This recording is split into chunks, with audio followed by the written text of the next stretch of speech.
We're talking today with David Lockwood of San Juan Capistrano, California. The interviewer is James Smither of the Grand Valley State University Veterans History Project. Okay, start us off with some background on yourself, and to begin with, where and when were you born? I was born in Rockland, Saskatchewan, Canada. Moved to Los Angeles when I was 3 months old, and then basically grew up in Anaheim, California from about 4th grade on. Okay, did you become a U.S. citizen as a kid, or were you still a Canadian citizen when you were growing up? Actually, when I turned 7 years old, at that time, I believe there's a regulation you had to be in the country 7 years. I became a citizen along with my parents at the same time. Okay, and actually, if you'd been a resident alien, they still could have drafted you. So, well, that wasn't an issue because I was a citizen, you know. yeah. But anyway, okay. So you do that, and what was your family doing for a living when you were growing up? At first, my dad was a priest. He came down here to Los Angeles to establish a mission in Hawthorne, California. Mm-hmm. Then he worked for Douglas Aircraft. He did things like he wrote the technical manual for the A4, which is a fighter jet that goes off of aircraft carriers. Mm-hmm. And got laid off from that, and then he was a landscape gardener for a long time to keep the family going. My mom was a nurse. She worked at night, so one of them was always home when we were around. And then after I went out in the Army, he went back to the priesthood. Okay, all right. So kind of a little interesting career trajectory there. Yeah. Okay, and how many kids were in the family? 6 boys. Okay, and where were you in the line? 3rd. Okay, all right. Now, did you finish high school? Yes, I did. Yeah. High school, went to community college, got an AA, went to Cal State, went to senior status and got married and stopped going to school. Okay, and so when did you graduate from high school? 1967. Okay, and so you're going to college, and as long as you're in college and full time, you have a draft deferment. That's correct, and I was, and after almost 2 years, I decided I was, not interested in going to school as much, so I didn't sign up for the next semester, and a month and a half later, I got a draft notice. Okay, and so now you talked a little bit about this off camera already. So after you get the draft notice, what do you do? I promptly moved out, got a condo about 10 miles away with a couple of my buddies and my younger brother Pete, who also went to Vietnam, and told my parents, well, I don't want you to have to lie for me, so contact Ray Huffer, you always know where I am. And also got a phone call from my godmother, who was my aunt in Canada, who said, hey, we've got 80 acres up here in a wheat farm, we've got a house and a car, come on up here, we'll give you a job if you don't want to go. So, contemplating this and of course partying and stuff and wasting my time there, I get another draft notice a month later, and the very next day, I get a phone call from a recruiter in Anaheim. Says, hey, we found you, hey, we're gonna get you, come on down. And I said, well, what's going on here? Well, I want you to enlist, but here's your choices. You can enlist with me, you can go in as a draft evader, you can leave the country, or you can go to jail. And I said, well, what do we do here? And I said, well, you come down here, and if you come down and sign in, we'll sign you in an hour early when you go to LA for induction, and the only thing I can guarantee is you won't go infantry. I said, done deal. So I did, and he kept his word. I went to artillery school out of basic training, and I was one of 5 people at that training company of 250 that did not go directly to infantry. Okay, now, so then we'll back up a little bit then.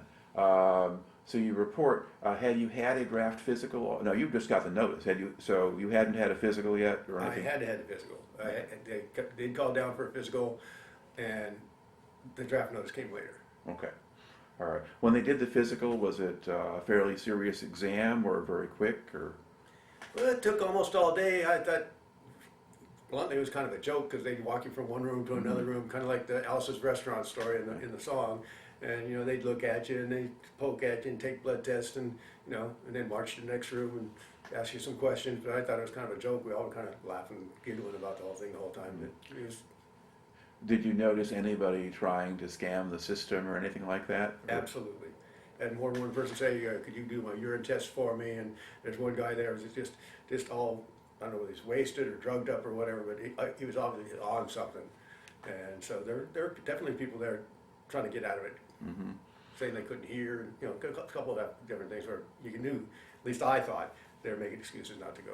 Right, okay. And so where do they send you for basic training?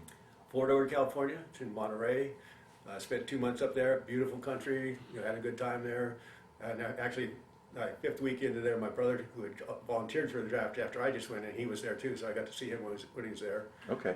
Now, what when was this chronologically? When did you show up at Fort Ord? August, we was the very next day. I was inducted in LA at August 20th. The next morning, they actually put us on a bus, and overnight we were in Monterey. Okay, so that's 69. Yes, Yeah. up 69. Okay, all right. So you're up at Fort Ord. So now, a lot of people these days, of course, don't serve. So things you take for granted, like what basic training was like, most people don't know. So could describe a little bit what the training program was.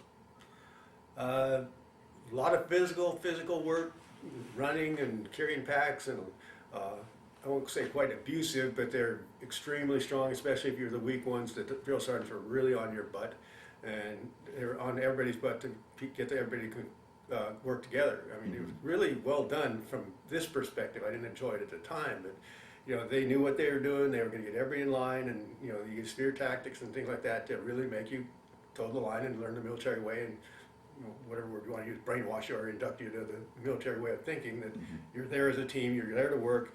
And I remember one of the things some guy said is, you're going to get over to Vietnam. If you don't pay attention now, you won't come back. And it really stuck.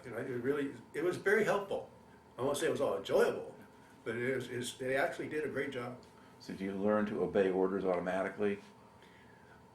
Well, I had a little bit of advantage. I'd been a Boy Scout, and I grew up with 6 brothers, and I had that already instilled in me. There are people that are very much rebel against it, but I knew from being a big family, in the middle of the family, that best way to do it is just go along with the flow. Right.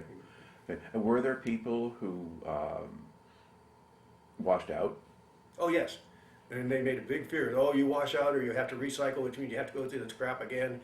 And yes, there are people, it's usually the people that are a little weaker or a little heavier, or, mentally just couldn't take it. I mean, let's just being honest, there are people that's just not cut out to be in the Army. Yeah. And they did wash out a few. I don't Okay. know what the percentage is, but every once in a while there would be, hey, what happened to so-and-so?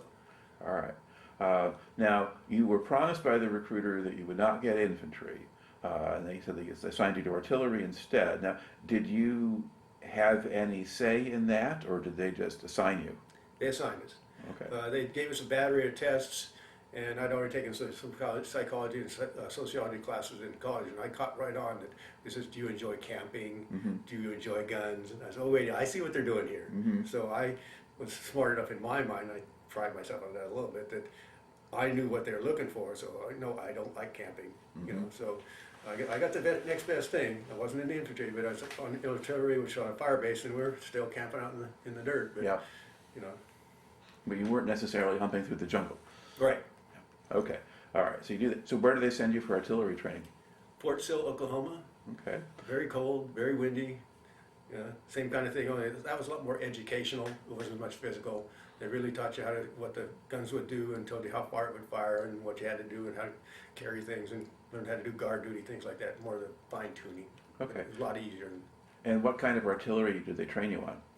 They trained us on all of them. We shot tanks. We ran 105s, 155s, and that's the ones that we trained on. And they showed us mortars, but we didn't do those, and a few things like that. But they trained us on 105s and 155. I eventually ended up in a 155 battery. Okay. But you could have gone to either one with that training. Yes. All right. And then what jobs were there in a gun crew? What different kinds of, you had different assignments for different people. Yeah, there were 10 people on the gun crew. Obviously, the sergeant was in charge of everything. They had, I was the radio man most of the time. I carried from the fire direction center, gave the orders to the gun crew what to shoot and how to shoot and where to shoot it. They had the person that, the fire director, who was the one that ran the site, and then they had another person that actually picked up the rounds. 2 people picked up the rounds with a tray, put it in, and put the powder in. Another person put the powder, the primer in it, which is basically a little bullet that shot it off, and then, Yeah. then the other was for people bringing the bullets and the powder to the gun. So people were coming from the back, bringing the powder up, and then they put it on the tray, put it in the gun, and then had another person that cranked the barrel up and down to where it needed to be, another person that sighted it in. So everybody had their own job to do. Okay. Now, in training, did you learn all of those? Absolutely. And in country, I did all those. In fact, at one point in time, on one night, that's when I got my first Bronze Star, I did it all by myself. We were the illumination gun for the night, so somebody said incoming, I just threw the bullet in there, round, and threw the powder in, cranked it up to the proper azimuth, bank shot all by myself. Okay. So, yeah, see, I could do everything on the gun. All right. Was that another 8 weeks? No, that was in country where I learned that. Oh, okay. No, I meant the AIT. Yes. Okay. The whole AIT, the advanced training was 8 weeks. Now, was your next assignment Vietnam, or did you go somewhere else first?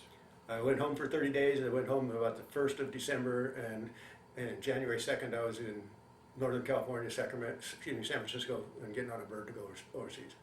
All right. And was that a chartered civilian plane or an Army plane, or do you not know?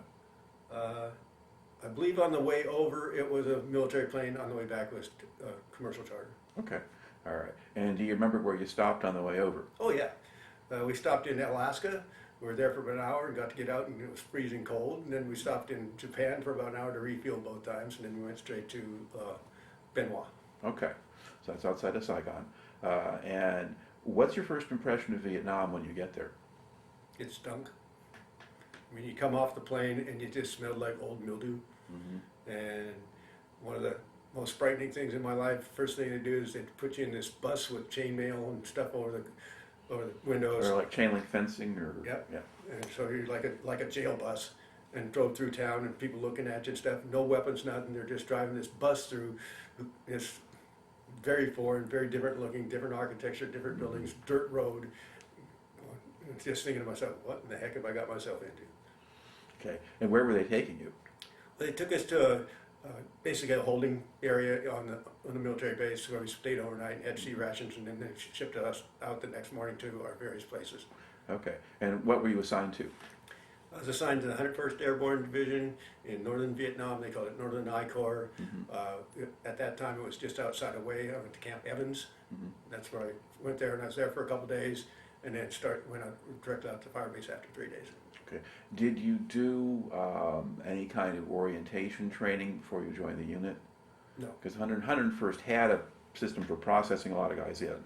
Well, they processed us in. They made sure you had your weapon, and that sort of stuff. But they had like a week-long Screening Eagles replacement training thing, but you didn't do that. Not for me. Okay.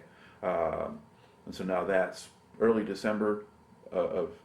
January of 7th. January, right. January, yeah. January 6th is, I think, when I got in country. That you get there. Okay, so you go up to Camp Evans, which is pretty far up north. And was your battery there, or... No, Camp Evans is the main headquarters battery. Right. And then the actual field artillery units, which are out in the field, were at the various firebases. My first firebase I went to was Firebase Jack, which is about 1.5 miles outside of Evans, in the lowlands of the flat. All right.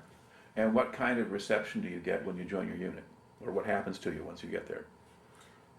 It's very simple. Here you are. There's your hooch mates here. This is where you're sleeping, and do what you're told. Mm-hmm. And we discussed this in my Vietnam recovery group, that basically when I first got there, you were ignored. Nobody wanted anything to do with you. You were the new guy. I don't know if you heard the term FNG. Yes. And you're green, so you're just kind of an outcast. But the sergeant said, just watch what everybody else does, do what they do. I know you got the book learning, but just pay attention, do what we do here, and you'll survive. So basically, in so many words, they're saying, forget what you learned already. You just do what everybody else does. Okay. All right. And then at Jack, did you have fire missions right away? Absolutely. First night. Okay. Yeah. I didn't know what I was doing, but it's okay. Put the protector. Of course, we knew a little bit of what to do. It's okay. First thing you do is start doing the grunt work. I first started out just carrying ammo and stuff. Right. But after a couple of days, then got to know a little bit more about the gun and the gun crew and who did what and who knows what and that sort of thing. Okay. Were you a little older than most of the guys in the crew? Yes. Because I went in when I was 20 years old. I'd already gone to junior college for two years. So, excuse me, most of the guys are still like 17, 18. I was pushing 20. Yeah. Well, they probably weren't, they wouldn't be 17, and normally they're not 18, although if they were volunteers, they could be 18. If they were draftees, they don't go to 19. But anyway, they were still a little bit younger than you. Yes. Yeah, and that kind of thing. Okay. And then what kind of, accommodations or whatever did you have at Jack? Where were you sleeping, that kind of thing? Well, they call them a culvert. It's like a stainless steel half circle. Right. That's half of a pipe, and you put sandbags over top of that, two-person to a hooch. And I was assigned a roommate, and he was my roommate till he passed away on Ripcord. Okay. All right. And about how long did you stay at Jack, do you think? About a month. Okay. We usually stayed at a Firebase about a month or a couple of weeks, depending what we're doing. Okay. And was Jack a fairly safe place to be? And were you getting hit with anything? Well, comparatively to the other Firebases, yes, it was fairly safe because it's in the flatlands and very close to the main base camp of camp. But that was a huge base. Yeah. The ones up in the hills were much more dangerous. Yes, we got hit. Yes, we got shot at and stuff like that, but not anywhere near as much as some of the other Firebases. All right. And do you remember what the weather was like when you were there at Jack? Gloomy and hot. Okay. It was kind of cool in the morning and a little bit overcast, misty, and then in the afternoon just hotter and crap. Okay. All right. And then do you remember where you go next? Yep, Firebase Rakkasan, which is in the hills just a little bit up above that. I don't quote me on the exact locations of them, but progressively it was closer and a little farther as I moved up. Because you have hills that as you go inland, you get hills and they get bigger as you go in. Correct. Yeah. And so Rakkasan, maybe sometimes you could get there by road, or was there? I believe so. Yeah. There are half a dozen of Firebases that you could get to by road, but after Jack, I'm not positive. I think you could get to Rakkasan, but after that it was all by helicopter. Yeah. Okay. And then, what do you remember about being at Rakkasan? Long days, a little boring, you know. Looking out over the scenery, it was beautiful. Like I used to say, man, what a beautiful country, except for the pop marks from the bombs and stuff. And just, you know, it was pretty easy for there. You know, Okay. So were the fire missions kind of sporadic, or? Yeah, it wasn't any regularity to it. Most of them were in the evening. We'd fire marking rounds in the daytime, so we knew where the infantry was at night. And so we got a fire mission, we could just get up and shoot rather than have to waste time. We could just get firepower off to them literally in minutes. Okay. And then, were there times when you had to do that? So Oh, yeah. Okay. Oh yeah, you get a call in the middle, you just hear somebody yelling, "Fire mission!" And everybody up and at them. Grab your weapon, grab your clothes, and off you go. In fact, most of the time we actually slept in our clothes except for our boots, because you had to be prepared anytime. Okay. Now, did you settle into a regular job on the crew? Because you mentioned you were doing a lot of the fire direction control stuff. So you were on the radio. Did you start doing that at that point? It probably took a month or so, but I was little Dave. I was one of the smallest guys in the unit. You know, I'm 5'10", 160 pounds, but I was still one of the smallest guys. And there's one guy, Big Dave. So he's out. You go, "You're little Dave." Okay. So I was one of the smaller guys. So I didn't have to carry as much ammo as the other guys, because some people would carry 3 rounds at a time, each 100 pounds on your shoulders. Wow. I could carry 2 all day long after a while. First day, a couple days, I could hardly carry 1. But after a couple of weeks, I could carry 2 very comfortably. But 3 was an effort. I tried 4 one time, and it didn't work. But there are guys that could carry 4. It's 400 pounds on your shoulders. That's a lot of weight. 200 pounds for a 150-pound guy. That's Yeah. It's quite a bit. Okay. Now, then, are there any particular incidents or things that happened while you were on Rakkasan that stand out for you? Or was it just pretty much what you described? Well, we did have a fire mission one evening, and we were getting hit, and okay, it's a little awkward for me to talk, but I'll tell it anyway. We just started getting shot at. We hadn't got the gun up, and we weren't sure what was going on, but we were actually getting direct hits right there near where we are. So I was down at a bunker with my M16 kind of shooting pot like this, and a sergeant comes walking up, and he's walking up. He goes, "Hey, little Dave, what's going on?" I grabbed him and pulled him out. "What the hell's the matter with you? We're getting shot at." And you know, a couple minutes later, I get grazed by a bullet right there, right across my head. And I still got a little scar underneath the skin there. I mean, under the hair. So I get grazed by a bullet, and no kidding, I looked down, and just like I learned, there's this little head popped up. Got him, and the body was there the next morning. Kind of shook me up a little bit, but it was him or me. All right. Yeah. So, and now you really know you're in a war. Oh yeah, yeah. Well, the first day there at Jack, they had us go out on patrol. I'd never been on patrol. We went on patrol. We actually went from Camp Evans. We were going to take a patrol out to Jack and back, which is about a mile. So on the way back, we started taking fire. That's when it hit home. Okay. The very first day, 2 hours into the deal, I'm getting shot at. Got pinned down. So they had helicopters come in, and we actually got back in. But getting shot at your first day, okay, this is serious stuff. All right. So do you know roughly when you finished up at Rakkasan? Was that in March or February or? I wouldn't know. Okay. We just kind of went. I didn't Okay, keep track just of carry that. on. I probably got Okay. letters at home that can tell, but Okay. Now, when you're on one of the fire bases, where do you sleep? What do you eat? well, we mostly ate sea rations. Usually one meal a day. They'd bring in the chopper with the resupply. They'd bring ammo and stuff and that, and they'd bring food in, hot food, in containers that kind of look like coolers, but Yeah. they're green cooler things, and get that, and so we had sea rations the rest of the time, but that we'd usually get one meal a day. Okay. The thrill of that was one of the times, many times, you say, oh, they bring out milk. Okay, well, milk and chocolate milk. I don't like milk, but I like chocolate milk. So you grab the milk, drink it, it's warm and curdled because it's been sitting on a helicopter pad for 3 hours before it got to you. Yeah. So, it's kind of bittersweet. Oh, good. Yeah. So it was warm chow, but sometimes it was not so good.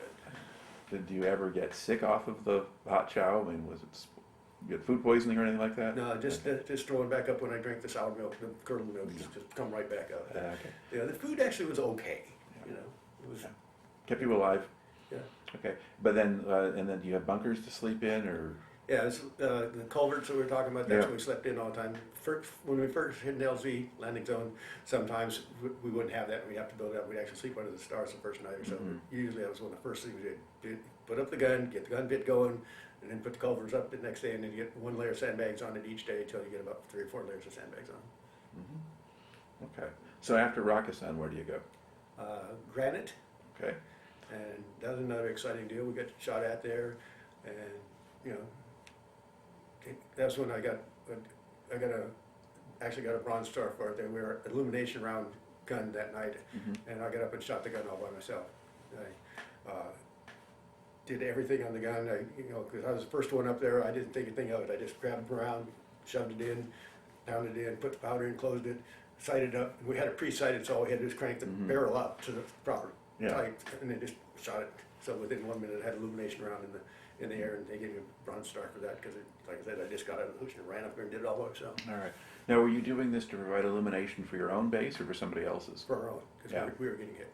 Okay. Illumination round, you just shoot right up. If Yeah. you're shooting illumination or something for something out in the field, not like a group of infantry or something like that, that's different. But this was our Okay. base was getting hit. Yeah. All right. And when you get hit, what do they hit you with?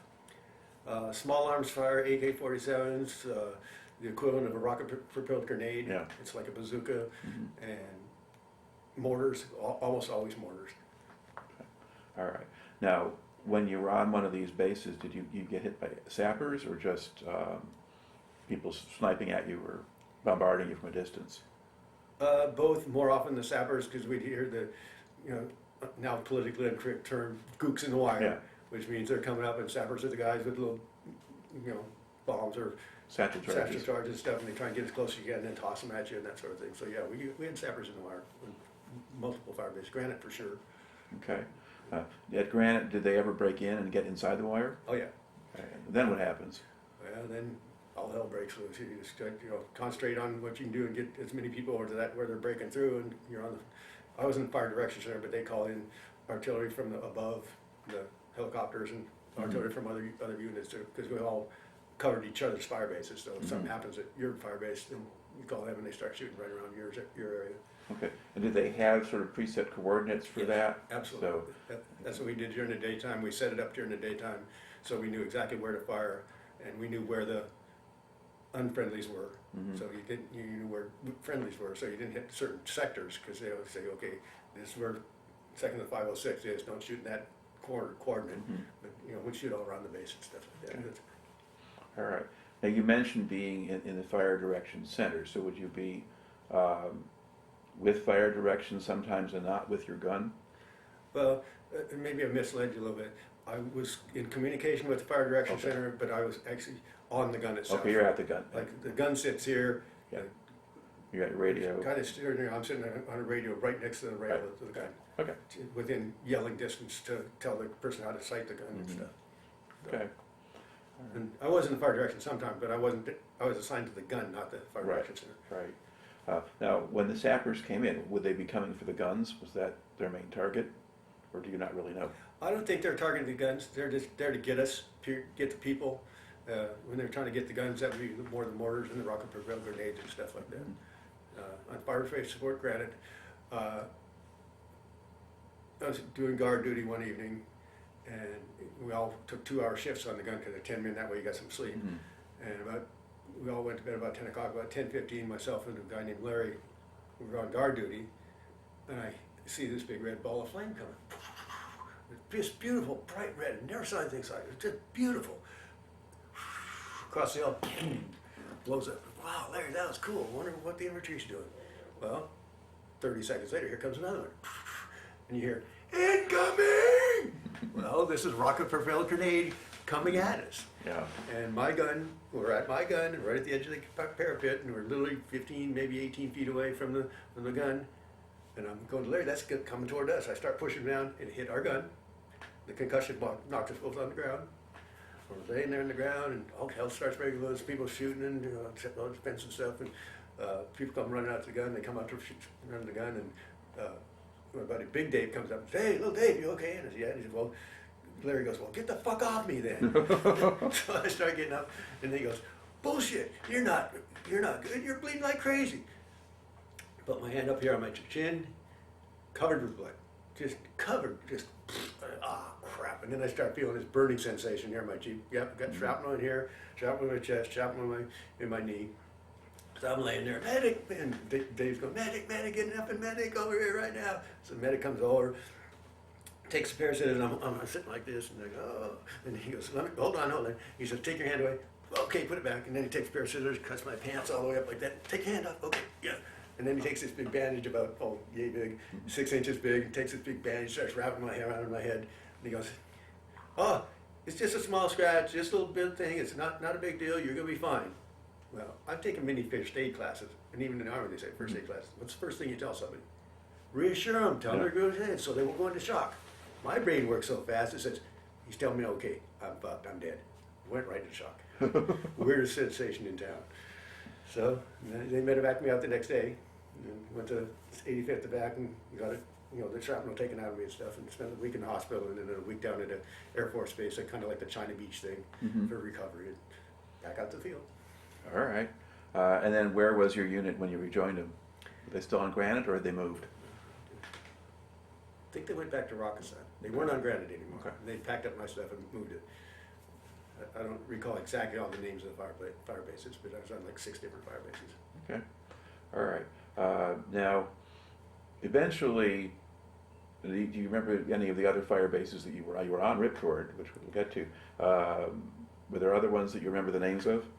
I believe Veghel, and I want to say Bastogne, but I wouldn't swear to Bastogne. Well, there was a Veghel and a Bastogne. Those were both World War II battle names for the 101st. So, yeah, and those were along the edge of the Aisha Valley. Yeah.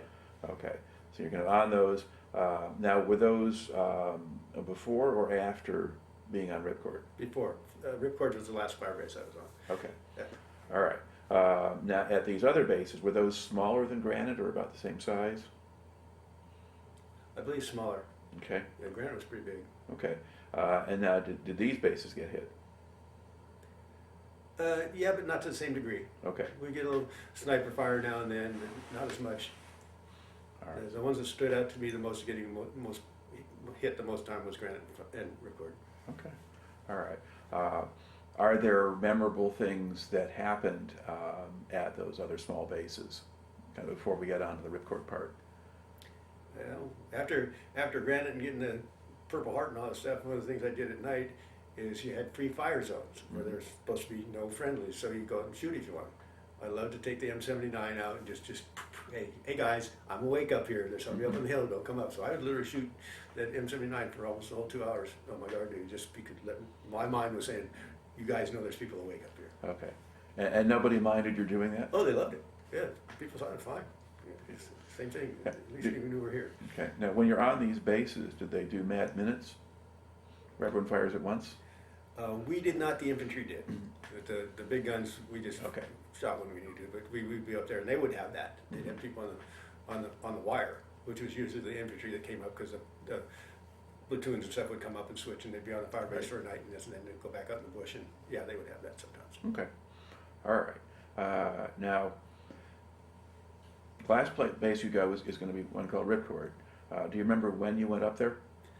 I want to say mid-April. the base was relatively established a little bit because the 155s usually come in last because we're bigger. They start out with the grunts and the mortars and the 105s, and then we came in. And so somewhere around April, I don't know. But I was there from the time that the 155s went up there, Right. and I was on there until the very last day. Okay. Describe a little bit, just sort of the physical layout of the Ripcord base and where you were on it. It was basically 2 tiers, a lot more flat than some of the fire bases we're on. The hooches were already made for us. We added more sandbags to them, of course, but they were, instead of rounded from the culverts, they were flat. We were told that the engineer to come in and put that in there already, and when we first got there, just odd sort of thing, the latrines had a flat piece of wood on the floor, and a hole. And we were used to, actually, we would build a latrine with it. We actually had a person that was in charge of bringing the toilet seat with us, and that was a big deal. So here to have to sit on the floor and stuff. We were told that there was ovens there before or something, but I wasn't sure about that. But it was just a little different. It looked flat and desolate, and it was way farther away from anything we ever saw before, because we were flying out there quite a bit further, and you just see forever, you know. And it was higher than most of the fire bases I've ever been on. Okay. Now, how many guns were in your battery? 6. Okay. That's standard battery. 6 guns. All right. We've got number 5. Okay. All right. And do you have fire missions right away? Oh yeah. Okay. Yeah. As soon as you get down, one of the first things you do is do a fire mission to make sure your gun's right, got it sighted in right, and it's working, and you know.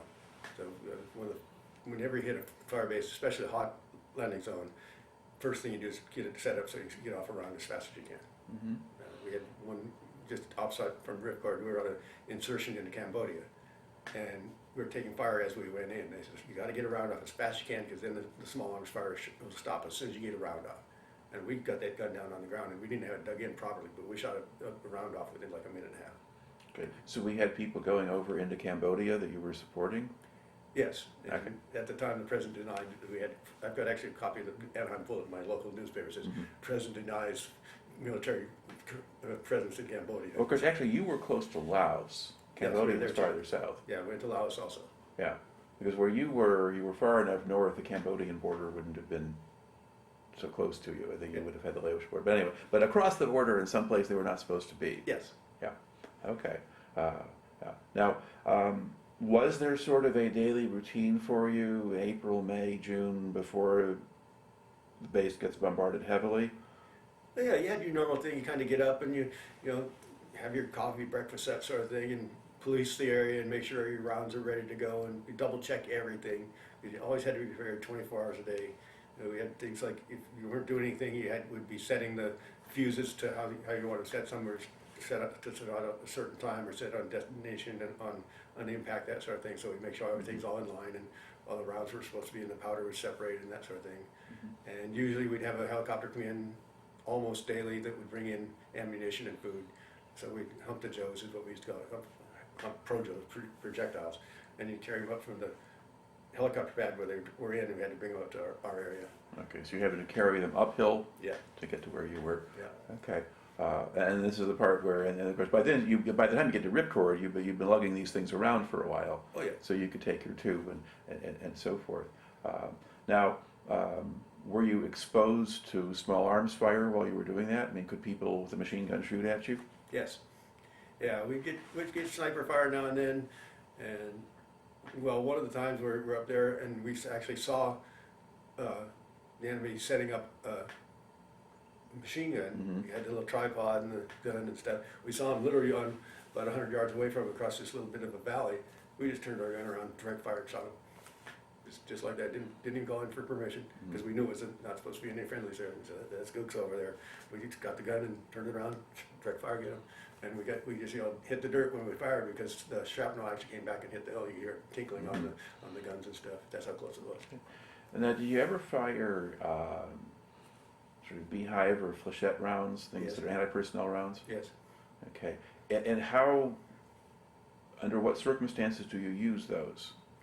They didn't tell us. We did it when we were told to. Okay. But we were still firing those as indirect fire that would land, or were you firing over the sites? Usually indirect fire. With the bigger guns, you don't want to be that close to them, because they've got a killing radius of 50 meters. And that was right about like that shot I just said. That was not that much farther away, and if one of those got you, it'd probably get you.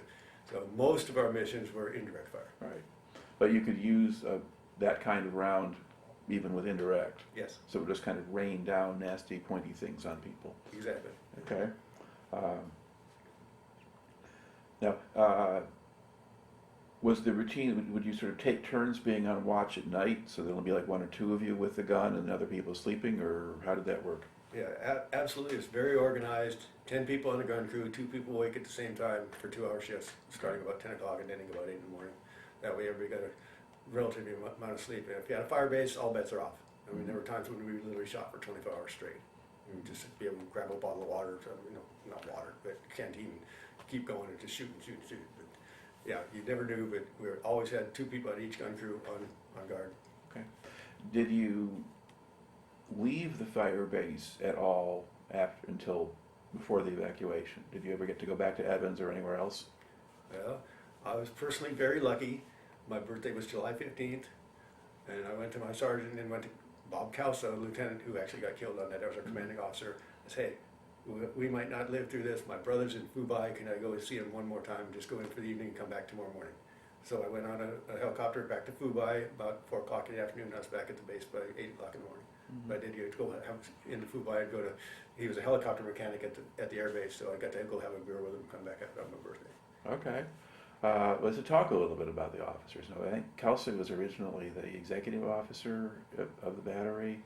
Well, I don't know what his title was, but he's the commanding officer of A battery, 2nd 11th, Okay. my battery, in charge of what, 100 people, 110, whatever it is. And real good guy, real smart, very cordial. He carried projectors, he pumped those longer with the rest of us. He's one of the guys that was carrying 3, and you knew he was in charge. You absolutely knew he was in charge, but he's also your friend. It was just one of those guys that you just really respected and worked with well, and not one of these guys that come, well, these are coming over. He just knew you had to do your job, you knew to do it, and everybody did great. It's just one of those exceptional people. Yeah, and for the benefit of those who don't know it, what had he done in civilian life? He was a professional football player for the Cowboys, and he was the only NFL player to die in the whole war. So with the Cowboys or with the Bills? Excuse me, Bills. Yeah. Bills. I'm sorry, yes. But yeah, The only professional football player, and he was in ROTC, and he had the option of not going because they said, he told us the story. They said, you don't have to go because you're this. We'll put you in a PR position. I'm just like everybody else. I'll go and do my job. And that's was him. That in a nutshell, that was him. I'll do my job. I made an agreement. Let's do it. So, all right. A lot of respect for the guy.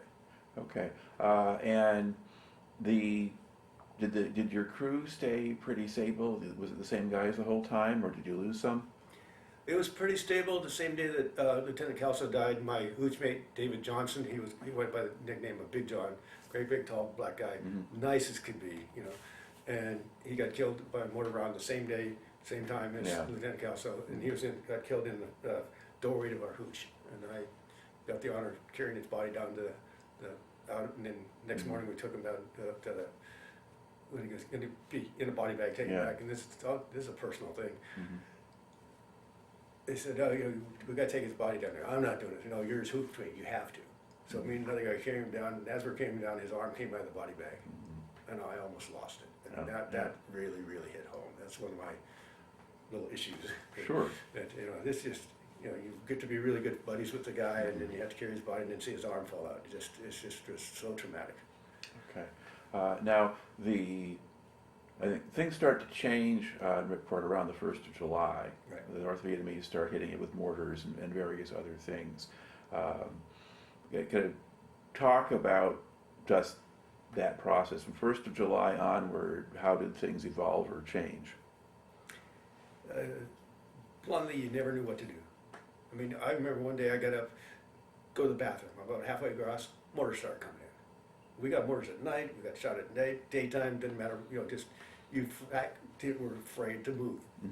We'd get up to do a fire mission, we'd start taking fire, and then of course our infantry could fire back at them, so we'd do our mission. But there was just not one moment of peace. The old thing of hours of boredom separated by a couple moments of terror, or this is moments of terror separated by a little bit of boredom. Once that through July. Okay. And did they ever actually hit the gun pits? Oh yeah. Yeah, they hit gun pits. There were rounds in our gun pits. We had puck marks in where they hit and that sort of thing. So yeah, I believe one gun got disabled. I know coming off the hill, in fact, I got pictures downstairs of two of the guns. Mine, one of them, they got disabled when they were evacuating. So yeah, we had the gun changed, and I don't know if other people heard the story, but the Chinook crashed on the hill, which is pretty common knowledge, and that basically destroyed the 105 battery. The whole top of the hill went off for like 3 days, and that's pretty odd. There's one time when the mortars came around and came in and they hit a mortar crew. I don't know how graphic you want to be, but one of the mortar guys fell over and went on the tube, and the mortar tube went right through him. So the next morning he's just laying there with the tube sticking out of him. That's pretty gruesome. Yeah. And we had to clean that up. So yes, they got their targets on the hill sometimes. Okay. But they only actually they only knocked out one of your guns? I don't know how many. I know for sure one gun did get replaced. Ours got replaced one night. But they were able to. A couple others were disabled coming off. So they could bring in a Chinook and lift off the old gun and bring in a new one? Yeah, that's exactly what happened, yeah. All right.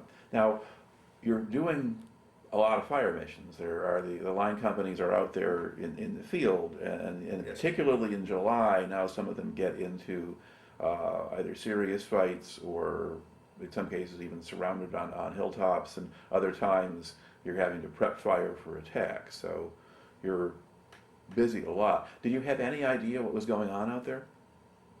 Or they just says shoot in this direction? Yeah, little of both. We get scuttlebutt around the hill, and we had infantry platoons coming up and talking about this and about that. So I think they kind of masked a little bit to the artillery, but we knew a lot of shit was going on out there. We'd get a call in the middle of the night saying fire right here, you're getting attacked, or this platoon or whatever is getting attacked, and so we kind of knew. Okay. Now the night of July 1st, 2nd, so toward the beginning of this, Charlie Company of 2506 was out on Hill 902. There were two platoons, and those got hit by sappers, and that position pretty much overrun. Were you aware of that while that was going on, or did you just hear about it later? Well, they didn't tell us they were getting overrun, but they said they're in trouble. Yeah, like I said, I think they kind of toned down what they told us a little bit. Okay. But they said, they're getting hit, let's go, there's your buddies out there. All right. We just put up. And do you know if you did fire support for them? I believe so. Okay. They'd say shoot in this area, We just knew the azimuth and the deflection, Right. Where it was going, but who exactly it was, they usually didn't tell us. Yeah.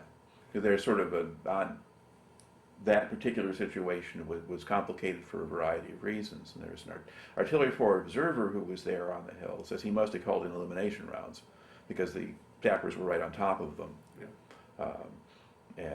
But he thought he was mostly getting that from mortars rather than, so 902 was probably less than 2 kilometers away from where you were.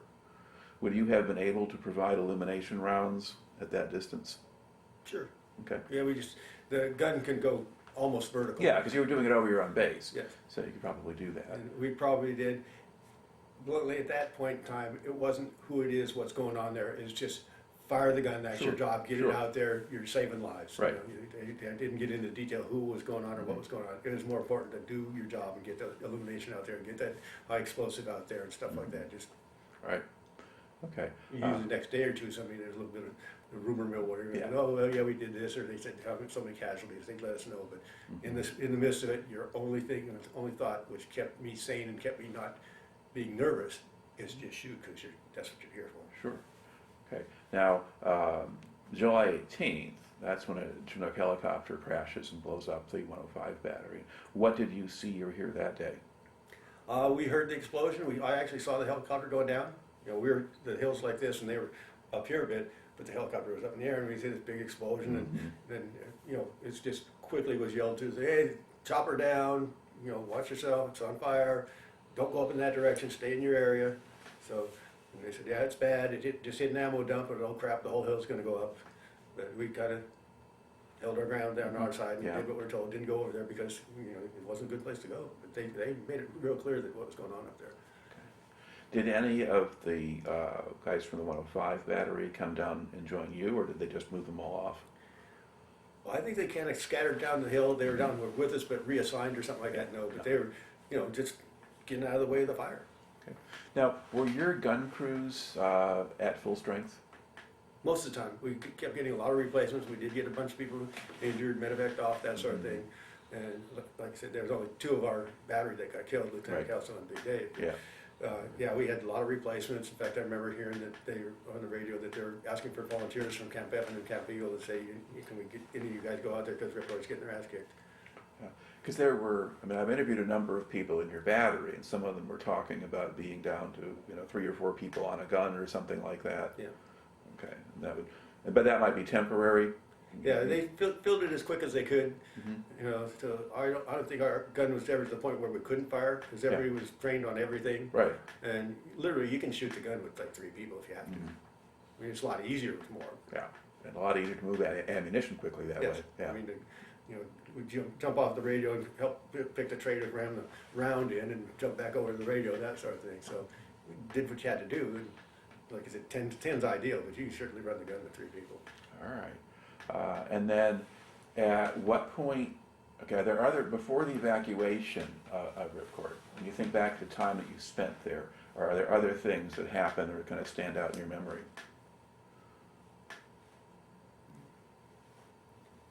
Well, I think that the biggest stands out is the camaraderie. We're all in it together. It didn't matter what size, color, whatever you are. We're all in this together. We got to take care of each other. And remember the chow wasn't always so good. That we always stuck together and did the work, and nobody really complained much. Now, did you ever get anything other than sea rations to eat? Yes, but not much. Not Okay. as much as our other fire bases because it wasn't important to do. Yeah. Just what do? You need ammo and you need the people and Yeah. stuff like that. And Yeah. evac the people out. And so we did hot chow now and then, but Right. it didn't seem to bother us. Yeah. At least not me. Okay. So now get down to July 23rd. That's the day that they abandoned the fire base. What do you remember from that day? Shooting all night, being told about, I don't know, a couple hours before daybreak, whatever, everybody was up, yeah, we're leaving the hill, and, packing up stuff, and anything that might be dangerous or they could use we could do it, like we were cutting up the commo wires for between the phones, like I had the radio phone that I used, and they said, we gotta take those with us, so I'm carrying a radio phone on the helicopter with me, actually 2, I put them in a little box that I carried for another guy, and I was on the very first slick out in the morning. For whatever reason, I just was the first one on the first bird, and the first bird that came in, he's hovering there, and he never stopped. And I go, what the hell? And so we turn around and we look at the guy that's directing the helicopter, and he goes, that guy said, get your effing asses on the birds, because we're not stopping this time.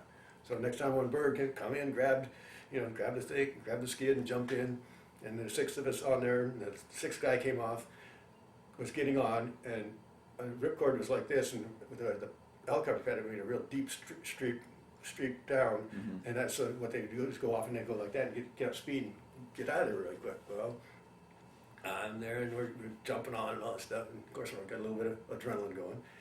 And the last guy getting on had grabbed the skid like that on the helicopter, and it started taking away. So I went like this, grabbed him like that, started pulling him a little bit, and literally he's flying through the air for 50 yards or so, because he let go of the skid, and I'm carrying him like this. Bustled that guy and got him in the bird. It's a good thing you were hauling those artillery shells then. Yeah. Yeah. So again, it had the strength and the adrenaline, the fortitude, say, no, you're not losing on my watch. Pulled the guy. I don't even remember the guy's name. Yeah. Now, did they take the guns out before you left, or? No. Okay, so you got out before the guns did. Yeah. Okay. And now, once you get back to Evans, now what happens? Well, they started dropping off in groups, and everybody's saying, "Oh wow, we had tactical withdrawal." And people said, "Oh BS, we're getting our ass kicked. We evacuated." And there's a guy there from Stars and Stripes interviewing people. He's very the guy right next to me is, "Yeah, we were getting our butts kicked." That part didn't end up in the story, but I remember getting the interview and saying, "We're out of there. Yeah, we had a tough time and all that stuff." We were actually, like I said, he was getting interviewed by the Stars and Stripes guy in the newspaper, and I remember that very well. Now the guys looking around. And everybody looked like they were just wiped out. I mean, it looked like nobody had an ounce of energy left in them. That's just, I remember looking at people's faces, and it wasn't desperation, it wasn't anything, it's just worn out. Yeah.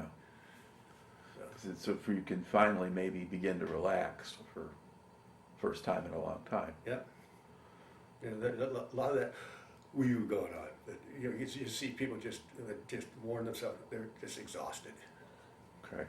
Now you said that Ripcord was the last fire base you were on? Yes. Okay, so what do you do then after you're off of Ripcord? Well, we went back to the Evans, and we were there in the hooches and stuff, and they said, you're going to give us 3 days and we'll go to another fire base. And I went to my commanding officer, knowing my brother Pete was there. Mhm. I said, my brother's here. I want to go home. I'm not going out to the field. And he said, well, you got to go over to his commanding officer and get a signed statement from him and his commanding officer that he doesn't want to exercise his right under the sole surviving son rule, and come back here. And I went back and I said, here it is, because I mean, sure, you want me to be legit. Yeah. I said, looks at it, well, here's the deal. You can either go to Japan, I want to say Philippines or something like that, I don't remember exactly when, or, well, we've got to keep you here because we're not getting any replacements. I said, well, you can give me a job in the rear, because at least that, in my mind at that time, that's the rear, that's safe, that's really cool. And I said, give me a job in the rear where I can see them once in a while. And they said, I'll tell you what we'll do. You'll be loading ammo, at the ammo dump, which is at one end of the airfield, and he's at the other end of the airfield, and we'll give you a Jeep and you go see him once in a while. So I stayed. I was actually holding down an E6 slot for quite a while. We didn't even know it was E4. All right. So what was your daily life like then?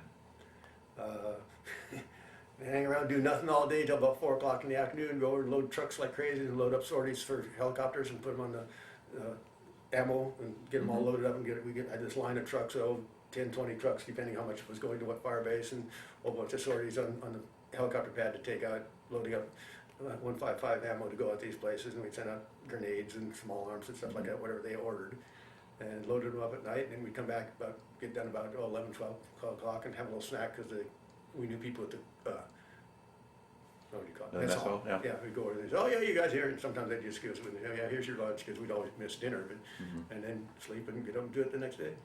Sometimes we'd go out earlier out to the ammo dump and clean up stuff or this and that, but mostly it was just physically putting on the ammo on the trucks for cooking. Okay. So were you basically in charge of a squad or unit that was doing this? Not at first. There was a Sergeant E6 there, Sergeant Mayberry, and he was in charge for a couple months, and then when he left, they just said, you want to take care of it, and I just did. Okay. So you're doing it. So how many men were in that group? 5. Okay. Yeah. All right. One guy actually slept at the ammo dump. He was the one from the headquarters battalion, the supply station, because we were outstationed, if you will, because Camp Evans was over here and we were at Food Line, and we stayed with the supply company up there. We had our little hooch with 5 people in it. All right. Now, there are various stories that circulate about kind of life in Vietnam, and especially in the rear areas. And one of them has to do with drug use. Whether a lot of people smoking marijuana or things like that you're aware of, or was that not going on around you? It absolutely was. There was kind of divide. The NCOs and the officers didn't do it much. They mainly drank.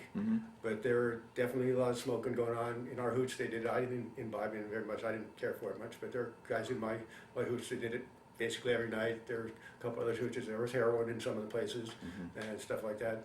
And yeah, I tried those things. I tried heroin one time, and I tried the marijuana a couple times. It's actually soaked in opium, so we call them OJs.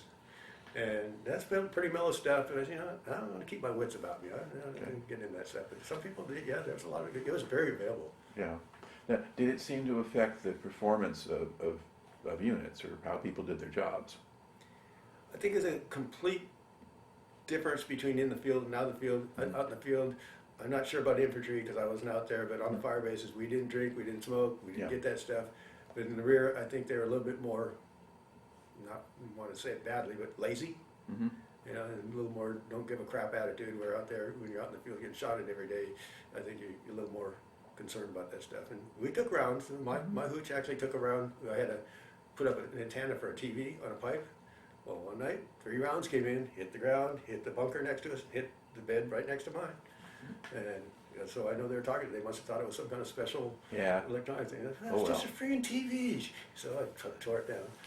Yeah. So you have a little more luxury there than you had on Ripcord. You could have a TV, at least for a while. Yeah. Okay. And then... I only got one channel, by the way. Okay. And then, I don't know, were there racial tensions that you noticed on the base? Not much. A little bit in the rear, but 0 in the field. Yeah. And yeah, there's a little bit, but not as much. I mean, a lot of them will say that sometimes the black soldiers might self-segregate or something like that. It seemed to do that a little bit in the rear. Yeah. And I never understood it. I never grew up with any kind of prejudice in me like that. And I couldn't understand why we're all there doing the same thing, but that's just my personal view. Yeah. So, okay. So how long then total did you spend doing that? Well, I was about 7 months in the field, 7 months in the rear. I was over there in country almost 15 months because I extended, because at that time if you came back home with less than 150 days to do, Mm-hmm. they'd let you out. So I came back with, I think, 148 days. Because I said, oh, whether I got the job in the rear, in fact, they offered me sergeant, just stick around, we'll give you stripes. And I know I'm getting out. He said, well, I want to just extend and go home. He said, well, we'll give you the stripes anyway. And I said, no, I'm not staying in. Give them to somebody that wants them. Maybe somebody's going to be a lifer. Mhm. It's only like $50. And that was my Yeah. attitude at the time. Give it somebody that deserves it more than me. I didn't, you know, I don't know if to mention, but I got, you know, medals and stuff. I did a lot of stuff. And I was a war hero, but I didn't think of it that way. Mhm. I was just doing my job. So I thought, give this sergeant stripes to somebody else that wants it. Okay. So when did they send you home? March, I think I got home March 26th of 71. Excuse me, 71. I guess to back up one other thing, on the bases they often had Vietnamese people working there. Yeah. Did you see much of them? Yes. Okay. And what impressions did you have of those people? Well, I didn't think they belonged there. And I think I was always suspicious of them. Some of them would clean and this and that. And we had people give us haircuts and stuff. And you just didn't know. Mm-hmm. You know, this could be a sympathizer, you know, the wife of you know, another soldier or something like that. And I just thought that was totally wrong. But Mhm. that's how it worked. They did some of this work in the mess halls and stuff. I was, like I said, suspicious. I think these guys could poison us or something. But my gut feeling is somebody pinpointed my hooch. And I Mhm. think it was one of the Vietnamese that were coming on base. Yeah. How would they know exactly right where, how would you sight it in that closely on this 2-inch pole? Yeah. You know? Now, did you go off base much at all? A bit, because we were at Phu and Camp Evans was 10 miles away, so we'd Mhm. drive through Way and go over there back and forth quite a bit. I even drove down to Da Nang a couple of times to pick up some supplies. Okay. And were those trips pretty safe? Yeah, At least they weren't shooting at you. yeah. One of the scariest times was I was going through a little ville one time, and we were in a Jeep, and in the back we had some sodas and we had some laundry and stuff in bags. We were, you know, like stop and go through there. And some kid jumped on the back of the Jeep, grabbed a bag of laundry, was hauling ass. And so he stopped the Jeep, and I'm driving, grabbed my M16, went like this, and the whole village just stopped. All you hear is some kid running. And then I go, what the hell am I going to do? I'm going to kill a little kid for stealing laundry? Put it up. And I could have started an incident right there on the spot, because you don't know who's who. But that was a strange sort of deal. Mm-hmm. And, you know, the moral part of, here I'm going to kill a kid for stealing some laundry, light him up with an M16. No. All right. And was there prostitution stuff going on outside of the base? Or? Sure. Yeah, we had a sergeant, and he liked to go through Way, and you're not supposed to go there, you're not supposed to stop. Mhm. But a couple of times he said, okay, stop here, we're on the way to Camp Evans, so pick me up at this corner on the way back. And, you know, well, one time we came back and he wasn't there, so we came back and MP'd got him and drove him back. But yeah, and I knew of an incident where they had picked up what they call boom boom girls and hid one underneath the seat of a 5-ton, Mm-hmm. brought them on base. So, yeah, it was there. That was going on. Okay. All right. So, talk about the trip home. You leave Vietnam from where? I started out there, of course, in Phu Bai. Mm-hmm. I went down to Long Bien, Mm-hmm. Long Bien, and hung around there for like a day, and it was surreal. I mean, you're from being in the bush for 7 months and there doing that stuff, and then coming in, they put you all in clean clothes, had you with a haircut, made sure you had all your medals, and turned in your weapon and stuff like that. And that was scary, not carrying a weapon. You got so easy, you just slept with that thing. Yeah. That was your baby. You just didn't leave town without it. And then coming home, and then we were getting on the plane. It's okay. We called it a Freedom Bird. Mm-hmm. And one guy had a little boom box, and he put on your way home by the Beatles. So Mhm. we're going home as we're getting on the plane. That's so cool. We got on the plane, and as soon as we got airborne, the whole place just erupted in cheers. It was very weird. Okay. So where did you land in the States? And Fort Lewis, Washington. Okay. So we flew straight through. Interesting for us, we're flying along, and we're about over Hawaii. And so we're about 2/3 way home. We can stop here in Hawaii, but we had real favorable headwinds. So if you guys don't want to stop for fuel for an hour, we'll just keep going. Keep going. Yeah. So we did. So we had a steak dinner on the way. You know, All right. processed out to Fort Lewis, Washington. Okay. And so now what do you do when you get back home? I got to LA airport, called my buddy who was supposed to be there. He wasn't there. I said, thought you'd come to pick me up. So I waited around there for 3 hours for him to come pick me up. Got home, and it was kind of a lackluster response. I mean, people were glad to see me, but Mhm. my family was super glad to see me. It just was, I felt like I was almost in shock because it's just so different. Yeah. You know, you get back and here you're sleeping in a regular bed and stuff. And I was a bit nervous. I wasn't as freaked out as some of the guys were that I've known and talked to, but it's just so different to just literally go from complete foreign country, jungle and all that stuff to back on the streets. And I missed 2 years. I mean, people had done stuff, they'd grown up a bit, they're in college, and some were graduating from college and this and that, and you know, doing stuff and got jobs where they didn't have before. And it wasn't the happy-go-lucky stuff that was going on when I left. Yeah. So what did you do once you were back? I lived at my parents' house for about 3 days, and I don't know, I was telling stories here. We were at dinner about the third day, and you know, we're having dinner with the parents and stuff, and I go, pass me the fucking potatoes, and I looked at my mom, I'll be moving out. Just like that, so I knew. So I moved out and got in, big roommates with some of my friends that I knew ahead of time, and you know, got myself a brand new motorcycle because that's what I could afford at the time, and had a motorcycle, and that was all the vehicle I had for about a year. Did you find a job somewhere? Yeah, I went back to the job. I used to work in the grocery store, and when I went back, I thought you had to go back within 30 days. So I went in there and said, "Oh, you're back. We heard you're back. When do you want to go back to work? What do you want to do?" So they're very accepting of me coming back to work.